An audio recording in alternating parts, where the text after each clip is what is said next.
Hi everyone, Chris Natzke here with Black Belt Leadership Speaking and Coaching with your Mind of a Champion tip of the week. Today I want to talk about sales. You know, I'm by no means a sales expert, but what I really have come to understand is that if we want to be effective in our profession as well as our personal lives, we have to be effective at sales.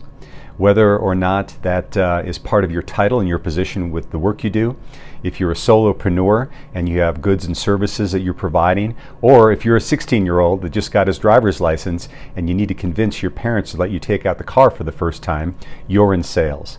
And this really came present for me when I first opened up my own business. As many of you know, back in 1995, I left the corporate environment to open up a martial arts studio. And I learned very, very quickly there was a big difference. You know, I left there with all this sales experience and I thought, and a lot of confidence in being able to run my own business, but I realized there was one distinct difference, and that was guaranteed compensation. You know, when I was in the corporate world, if I made a sale or if I didn't make a sale, as long as I kept my performance relatively solid, I got paid every month.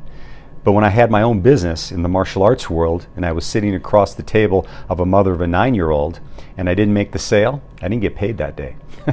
So when that first came to realization for me, what I did is I really started boning up on all my old sales skills as well as learning some new activities, and I had some nominal success. But it wasn't until I learned this lesson when things really turned around. And I had a mentor that told me that it wasn't about closing, it was about connecting. And soon after I had that discussion, I had a woman come into, or actually call our studio, inquiring about martial art lessons for her son. His name was Aaron. And we had the discussion. I went through the normal protocol of asking his name and his age and if he had ever done martial arts before. But then I asked her one distinct question. I said, tell me a little bit about your son. Is he shy or is he outgoing? And as soon as I asked that question, the whole conversation shifted. She started opening up about being a single mom and how she just wanted nothing more for her son than to have increased confidence. And we had a further discussion that went on for several minutes about ways that we could help him through our program.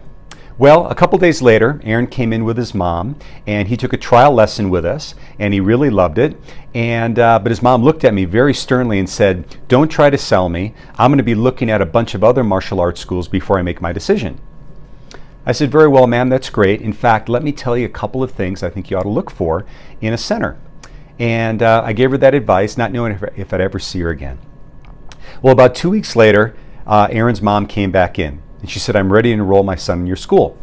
So I was pretty excited, and I took her into the office and pulled out the paperwork, and we started writing things up. And she said, "Hold on, I bet you're wondering why I came back." And I said, "Well, you know, ma'am, I was thinking of actually asking you that, but now that you bring it up, why are you here?" She said, "Of all those schools that I went to, all the other martial arts schools that I checked out, yours was the only one that asked me about my son. You asked me if he was shy or if he was outgoing. All the other schools talked about all the greatness of their program and their instructor and their facility, but you're the one person that asked me how you could help my son." And I've realized from that experience, which has stuck with me for a long, long time. In fact, what's so neat is Aaron actually started with us and stayed with us for over 3 years from that experience. But all the other business things that I've realized as I've come more and more to learn that it's not about selling, it's about serving. So this week, as you're out selling, which we know you will be, think about how you can connect with people. Think about how you can ask questions where you're asking about how you can serve them and talk about the benefits that you can provide them versus just the features of what you and your company can provide. You know, when you find yourself going on and on about how great you are and how great your services are, just stop, slow down, take a breath, and ask yourself the question, how may I serve this person? So, this is Chris Natzke with Black Belt Leadership Speaking and Coaching with your Mind of the Champion tip of the week. I hope you enjoyed this segment, and if you liked it, please like it, share it, comment below, and we'll see you next week. Have an awesome week.